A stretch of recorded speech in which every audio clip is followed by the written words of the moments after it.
naman po. Civil kayo? Civil po. Yes. Sustento? Okay naman po. Yes. Regular? Okay po. Regular naman po. Paano, Medium. paano set up? Set up, pag may free po siya, may free time siya, dinadala na si Katie, tapos, yun, nagbabonding sila, binili niya nga ng piano, so, nakaturuan niya. Sabi ko, sige, mag-bonding kayo ko na, turuan ko siya ng kumanta. May iba na ba siyang karelasyon? Para, meron, oo. Okay lang sa'yo? Okay lang sa akin yun.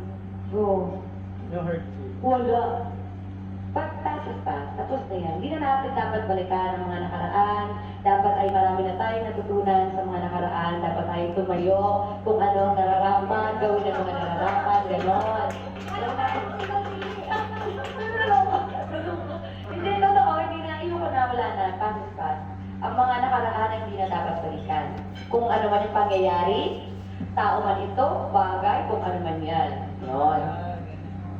So, pero hindi mo priority sa ngayon magkabuo. Happened that day on her birthday, I actually didn't want to go. I didn't want to go because she was being so mean to me. As soon as I sang Miss Independent, they all lined up at the door. And then nagulat ako nung pumila na si Chiki. It was like a little kaba, little happiness. She grabbed my hand, we touch. Siguro nga, may malakas yung kuryente namin pag magkasama. That was the night everything changed. And it was because I went. And then, the rest is history. Ever since then, I've been taking it one step at a time.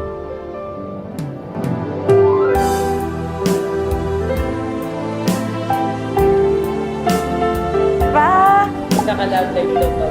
Kumain daw din. Kaya pala biglang may nanligaw. Hihigil ako. Kaya pala na-invite ko siya ng birthday ko. Yun pala yung ng universe. Kasi di ba, aksidente lang yun ang in-invite ko siya ha. I mean, hindi siya intentional. Dahil kay Katie guys, kumuha ako ng isa pang extra.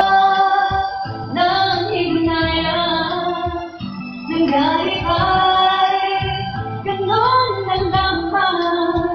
Wala na ba ang init ng pag-ibig mo? Nagkabuba sa puso mo, kaya't ngayon naman ko umilang ko.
Pwede na po ba ako mag-igat?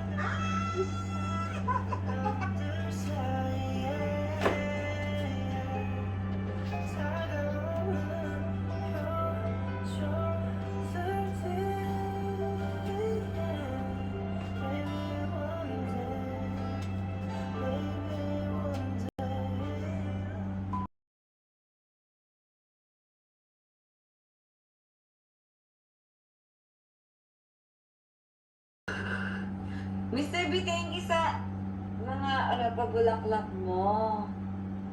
Oh, you got the flowers? Don't worry about that. You said you had a headache yesterday, so